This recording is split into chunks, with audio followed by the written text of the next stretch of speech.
नमस्कार, स्वागत है आप सभी का अपने विद्यालय के यूट्यूब चैनल पे। मैं अमित वर्मा, प्रवक्ता भौतिक विज्ञान, ज्वाला देवी सरस्वती विद्या मंदिर कॉलेज रसूलाबाद। आज हम कक्षा 11 के द्रव्यमान के चैप्टर को यहाँ पर कवर करेंगे, पढ़ेंगे इसके बारे में। तो सबसे पहले हम बात कर लेते हैं सेंटर ऑफ मास, द्रव्यमान केंद्र होता क्या है। जैसे हम लोग कभी देखे होंगे या बांस की डंडी उठाने के लिए या कोई डंडा उठाने के लिए हम लोग क्या करते हैं, किसी चीज को एक ऐसे स्थान पे क्या करते हैं, इसको बैलेंस करते हैं। इसका मतलब जहां पर बैलेंस हो गया यहां पर इस पॉइंट को सेंटर ऑफ मास लाई करता है। मतलब किसी भी निकाय का वह केंद्र, किसी भी निकाय का वह बिंदु जिस पर उस निकाय का समस्त द्रव्यमान केंद्रित हो, उसी को द्रव्यमान केंद्र कहते हैं। और इसमें सबसे पहले क्या पढ़ना है हमको, कणों का निकाय। कणों का निकाय समझने के लिए सिंपल सी बात करते हैं। हम लोग अगर 1 केजी चीनी लेके आते हैं, अगर 1 किलो चीनी लेके आए हैं तो 1 किलो चीनी में हम लोग जानते हैं असंख्य number, infinite number of particle होते हैं। इनफाइनाइट नंबर ऑफ पार्टिकल होते हैं, मतलब चीनी जो छोटी-छोटी चीनी होती है उन सब को मिला के तब हमारा 1 केजी चीनी मिलता है। इसी को हम लोग कहते हैं कणों का निकाय। इसका मतलब कोई भी निकाय जो होता है वो ढेर सारे छोटे-छोटे कणों से मिलकर बना होता है, जिसे हम लोग क्या बोलते हैं, कणों का निकाय। हम लोग इसको लिख देते हैं, ये होता है 2 या 2 से अधिक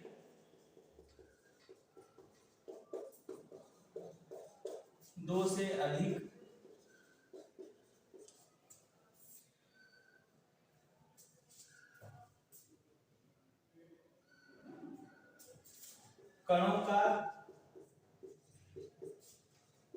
ऐसा समूह जिनसे किसी निकाय की उत्पत्ति होती है,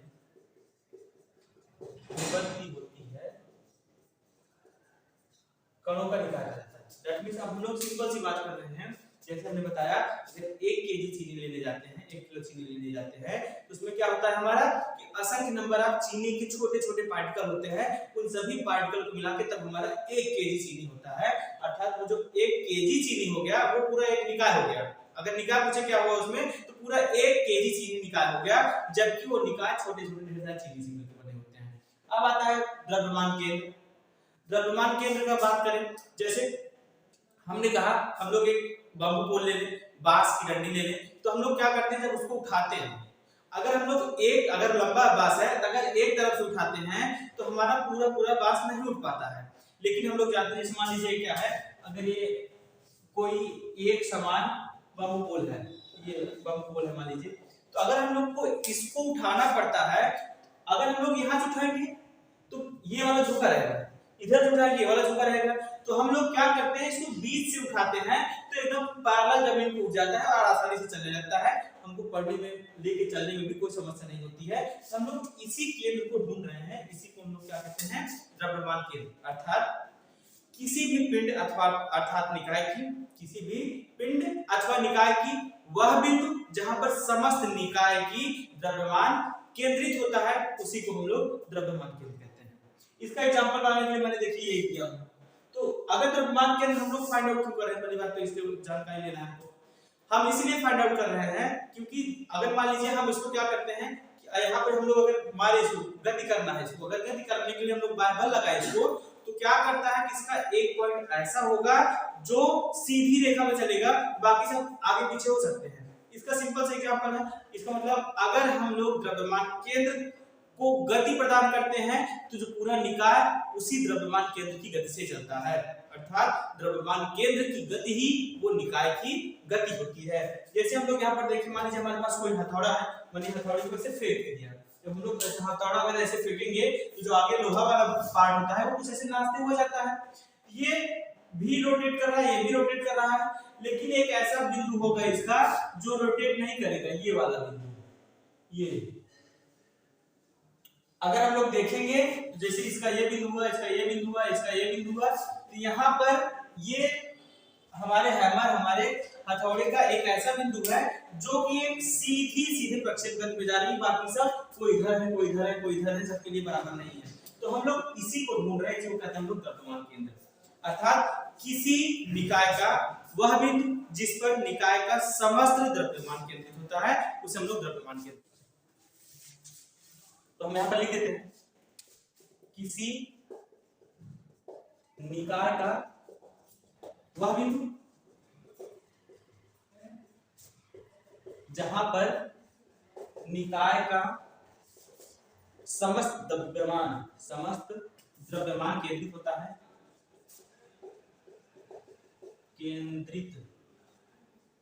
केंद्रित होता है, द्रव्यमान केंद्रित रहता है।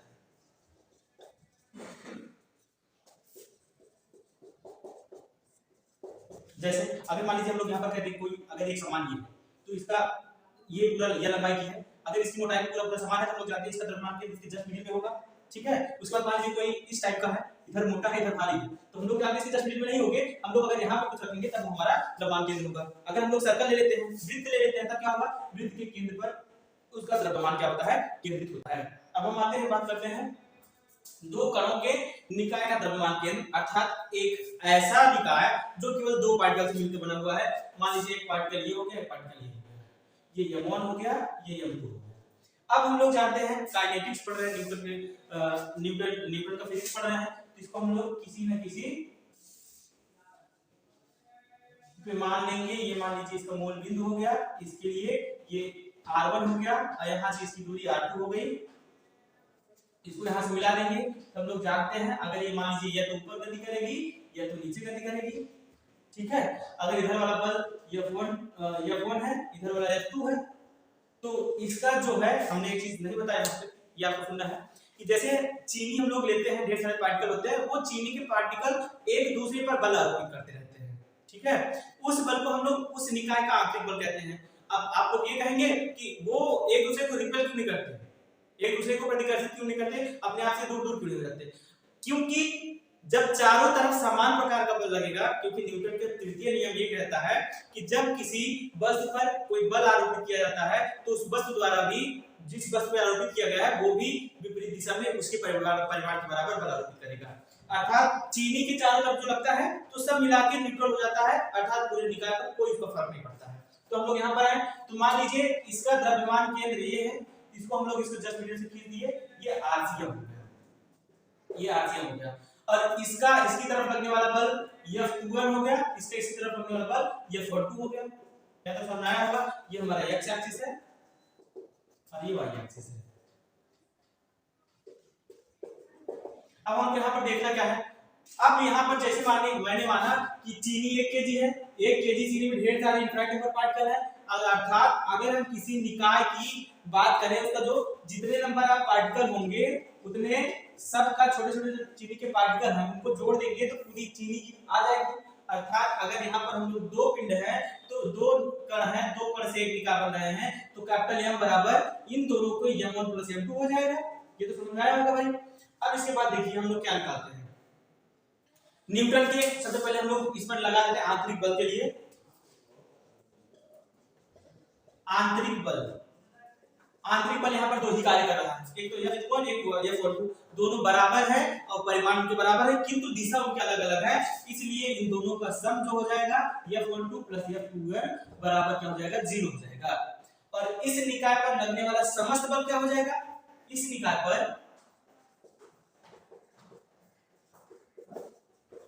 लगने वाला संपूर्ण बल F बराबर क्या हो जाएगा, हमारे कैपिटल F है तो सबसे पहले F1 हो गया प्लस इसके बाद F21 लग रहा है 12 प्लस F21 प्लस F2। हम लोग जानते हैं F12 की वैल्यू यहाँ से देखो ये इसकी वैल्यू 0 है, ये 0 हो जाएगी न्यूटन के तीसरे नियम से। तो हम लोग यहाँ पर लिखेंगे F बराबर क्या हो जाएगा, F1 + F2 समीकरण। ये समीकरण हमारा 1 हो गया। अब आगे आते हैं, ठीक है। अब न्यूटन के दूसरे नियम से हम लोग जानते हैं F बराबर m होता है, उसको हम लोग ऐसे भी लिख सकते हैं F बराबर dp/dt। तो हम लोग p संवेग होता है, p बराबर m भी लिख सकते हैं। तो यहाँ पर क्या हो जाएगा, m कांस्टेंट है, m हो जाएगा dv/dt। और इसको और क्या लिख सकते हैं, F बराबर लिख सकते हैं m d/dt, फिर लिखेंगे d/dt r, क्योंकि वेलोसिटी v बराबर होता है dr/dt। इसलिए ये लिखा। अब हो गया हमारा F बराबर m d2r by dt square, ये हो गया। अगर हम यहाँ पर F1 के लिए देखें, अगर यहाँ पर हम लोग F1 के लिए देखते हैं तो यहाँ पर F1 के लिए हमारा यहाँ पर देखो ये F1 लग रहा है M1 पे, तो ये R1 है, तो हो जाएगा F1 के लिए यहाँ पे अगर सवाल F1 के लिए देखेंगे तो हो जाएगा F1 बराबर M1 d2 by dt square R1, ठीक है। और वैसे F2 के लिए क्या हो जाएगा हमारा, F2 बराबर हो जाएगा M2 d2 R2 by dt square, ये समझ में आया। अब हम जानते हैं इन दोनों को इसमें जब रख देंगे तो ये बराबर यहाँ से भी रख सकते हैं हम लोग। ये अगर हम लोग ये जो F है पूरा टोटल संपूर्ण बल लग रहा है तो हम लोग जानते हैं क्या हो जाएगा, F बराबर कैपिटल M और d2 by dt square capital RCM, क्योंकि हम लोग इसको सेंट्रल ऑफ मास के लिए देख रहे हैं तो RCM है, हम लोग इसको क्या कर सकते हैं RCM, इसको स्मॉल से लिख देते हैं क्योंकि मैंने स्मॉल से लिखा है। तो हम लोग इसका और इसका मान समीकरण 1 में रखने पर, ठीक है। तो रख के देखते हैं भाई क्या आता है। ये हो जाएगा m d2 RCM बटे dt स्क्वायर बराबर m1 d2 R1 upon dt square plus m2 d2 R2 by dt square.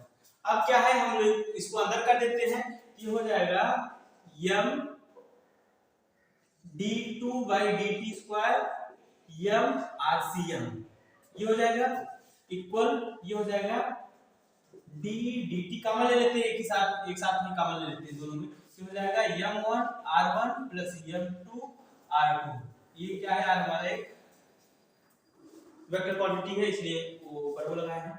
तो इन दोनों को हम लोग आपस में कैंसिल कर सकते हैं। कैंसिल करने का मतलब दोनों का डिफरेंशिएट दो बार हो रहा है तो हम इसलिए इसको हटा दिए। कैंसिल करने का मतलब काटना नहीं हुआ, यहाँ पे दोनों का डिफरेंशिएट हो रहा है इसलिए हम उसको वहां से हटा दिए हैं। ये हो जाएगा हमारा RCM इक्वल हो जाएगा m1 R1 plus m2 R2। अब यहाँ से हम लोग RCM तो फाइंड आउट कर रहे हैं, RCM द्रव्यमान केंद्र उसी को फाइंड आउट कर रहे हैं। तो यहाँ पर क्या हो जाएगा हमारा RCM बराबर m1 R1 plus m2 R2 अपन कैपिटल M, यहाँ तक हो गया। अब हम लोग जानते हैं जो कैपिटल M है, अभी हम लिखे थे कैपिटल M, ये m1 प्लस m2 हो जाएगा। कैपिटल M बराबर होता है m1 प्लस m2, तो इसकी वैल्यू जब यहाँ पर रखेंगे ये हो जाएगा RCM बराबर m1 R1 plus m2 R2 बटे m1 प्लस m2। ये हमारी प्रूविंग हो गई किसके लिए, जब हमारा कोई निकाय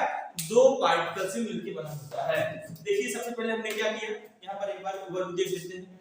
हमने कोई दो पार्टिकल लिया m1 m2, तो एक निकाय बनाया, इन दोनों को जोड़ दिया, तो इसका सदिश वेक्टर लिए मूल बिंदु के साथ। ये मान लीजिए R1 दूरी पे है, m2 R2 दूरी पे है, और इसका मान लीजिए द्रव्यमान केंद्र बिंदु C पर है, तो हम लोग RCM ले लिए इसका द्रव्यमान केंद्र से दूरी। तब बिंदु m1 पे जो ये हमारा m1 पार्टिकल है f1 लग रहा है, इसमें f2 लग रहा है, तो हमने कहा इस पे आंतरिक बल भी काम करता है। मान लीजिए आंतरिक बल इसका F12 था, इसका F21 था। न्यूटन के तीसरे नियम से, क्रिया प्रतिक्रिया के नियम से, इन दोनों का सम क्या हो जाएगा, आपस में कैंसिल हो जाएगा, जीरो हो जाएगा। वही मैंने लिखा है यहाँ पर। तो लास्ट में हमारा बचा जो इस पूरे पिंड पर लगने वाला पूरा संपूर्ण बल था वो F1 प्लस F2 दोनों के योग के बराबर था। अब हम लोग यहाँ पर आएंगे कि न्यूटन के दूसरे नियम से F बराबर dp by dt, p संवेग होता है किसी निकाय का, तो F बराबर mp यहाँ तक किए। अब dv by dt हम लोग जानते हैं v बराबर होता है dr by dt, यहाँ पर हमने उसकी वैल्यू रखी F बराबर m d dt dr। उसके बाद न्यूटन के दूसरे नियम से हम लोग यहाँ पर आए m d2 by dt square, तो हम लोग F1 के लिए ले लेंगे, F2 के लिए ले लेंगे, और यहाँ पर जो बिंदु C पर द्रव्यमान केंद्र पर F काम कर रहा है उसके लिए ले लेंगे। तो हमारा F1 F2 और ये FCM के लिए ले लिए। तो इन तीनों की वैल्यू जब इसमें पुट करेंगे तो यहाँ पहुंचे, फिर मतलब कॉमन ले लिए, M को अंदर कर देंगे, इसको कॉमन ले लिए, दोनों तरफ दो बार डिफरेंशिएट किया गया है, इसलिए हम दोनों को कैंसिल आउट कर सकते हैं। दोनों कैंसिल आउट करने के बाद हमारा ये बचा, तो लास्ट में हमारा ये हो गया दो कणों के निकाय का द्रव्यमान केंद्र के लिए इस सूत्र की निष्पत्ति हो गई।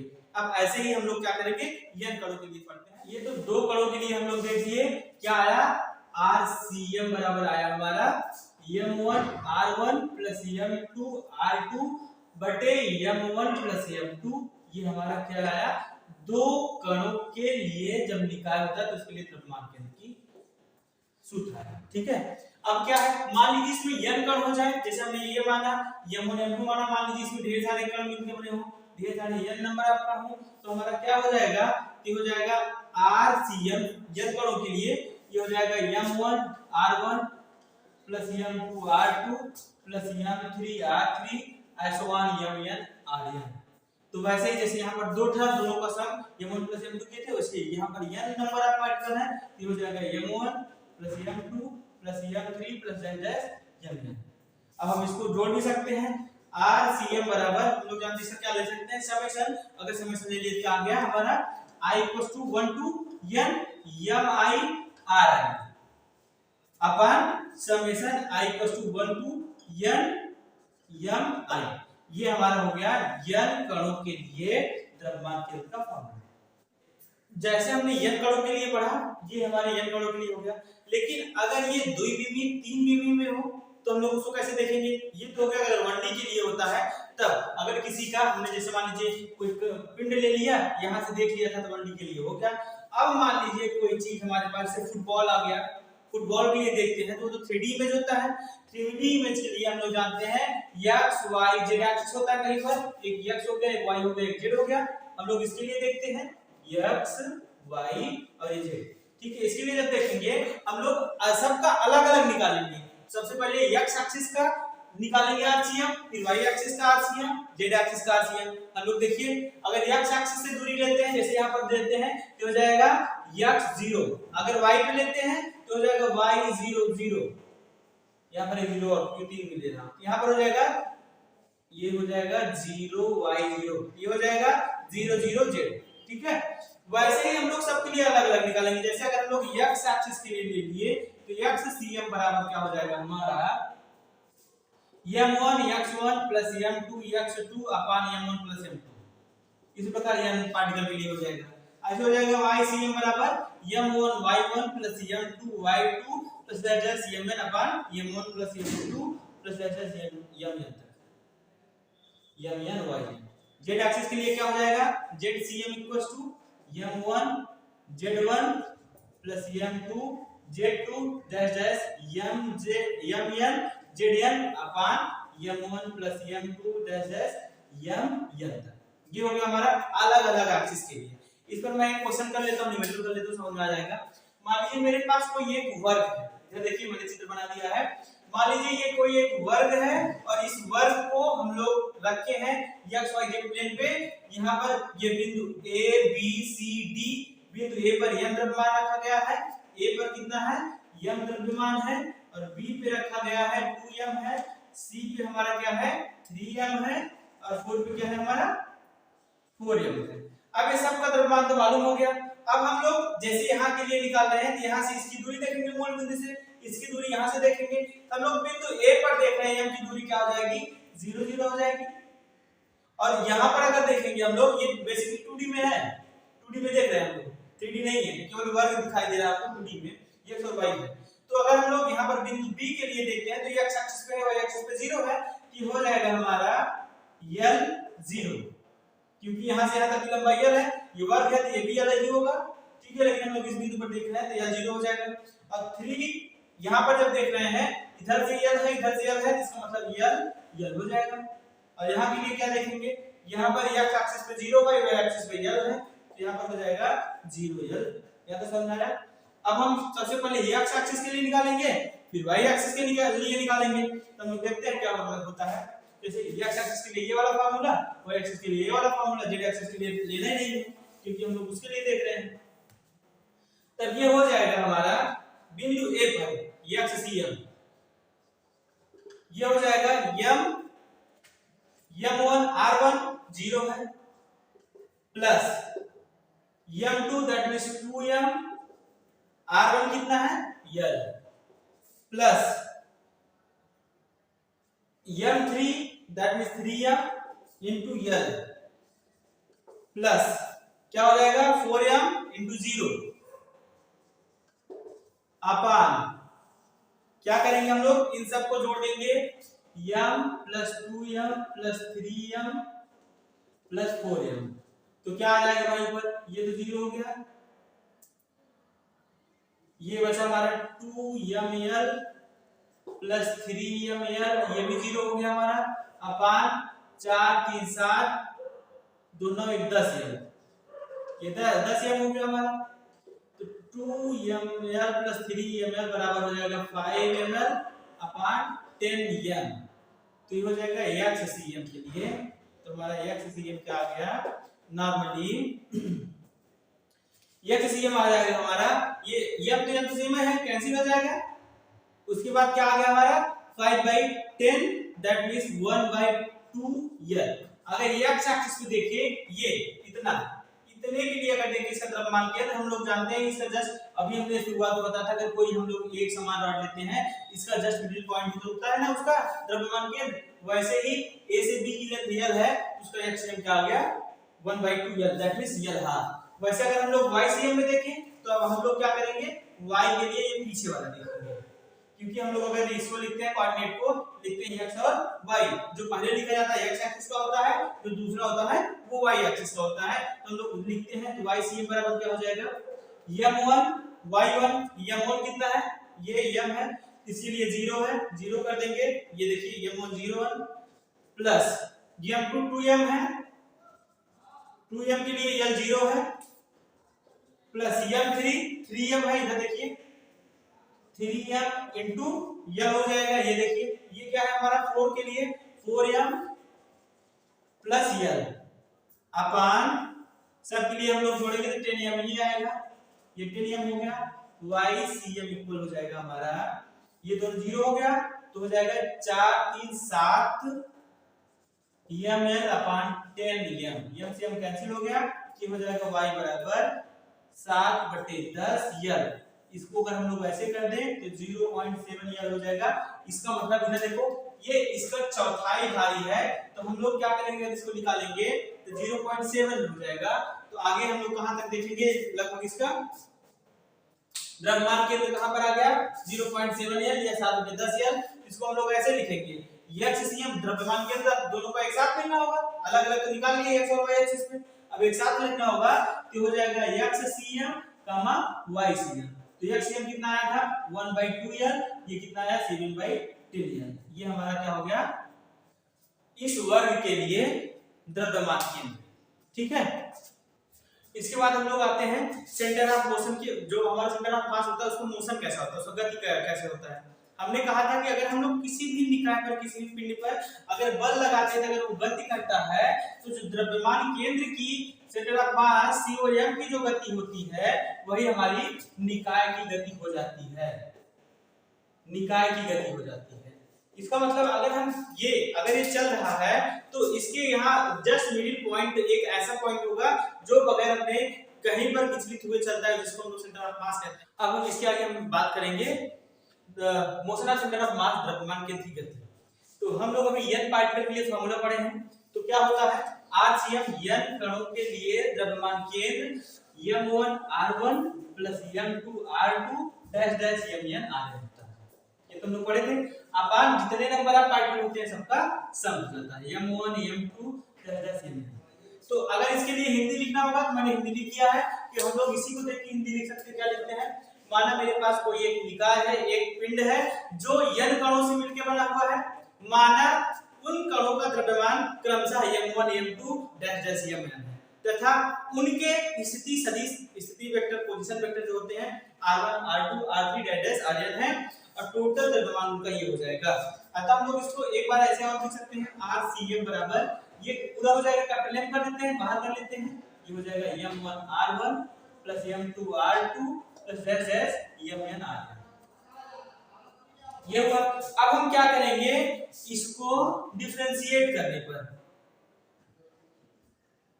ये समीकरण 1 मान लेते हैं, समीकरण 1 का अवकलन करने पर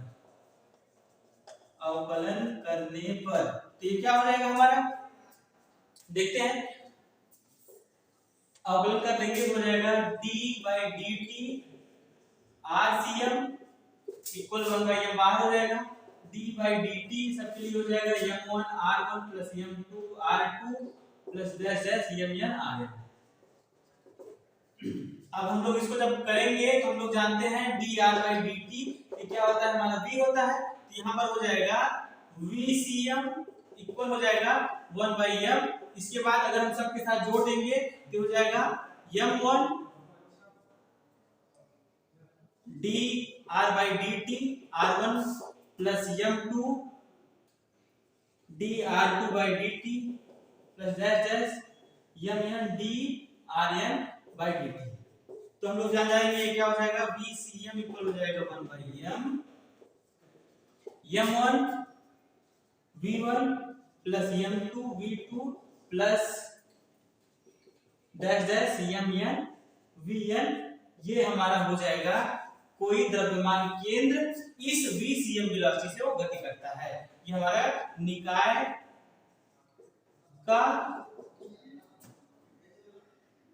की गति के लिए फॉर्मूला हो गया। अब ये तो हमको वेलोसिटी मालूम हो गई, लेकिन अगर हमको एक्सीलरेशन मालूम करना हो तो हम लोग जानते हैं dv बाई dt अगर कर देते हैं तो हमारा a हो जाता है। तो अगर हम लोग इसको फिर पुनः अवकलन करने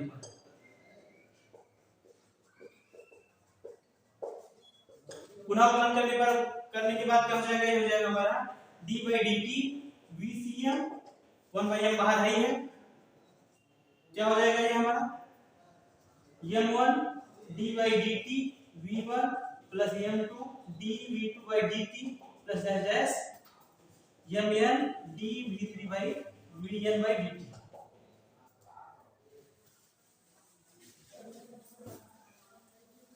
ये इधर को मिटा लिए तो हम लोग इसको क्या लिख सकते हैं, तो ये हो जाएगा acm बराबर हो जाएगा 1/m m1 a1 plus m2 a2 plus dash mn an।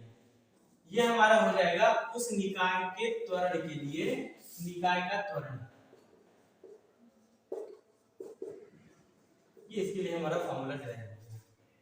तो हम लोग क्या किए, सबसे पहले सेंटर ऑफ मास का फॉर्मूला निकाले, उसके बाद एक बार अगर उसका डिफरेंशिएट करेंगे एक बार अवकलन करेंगे हमें उसकी वेलोसिटी मिल जाएगी।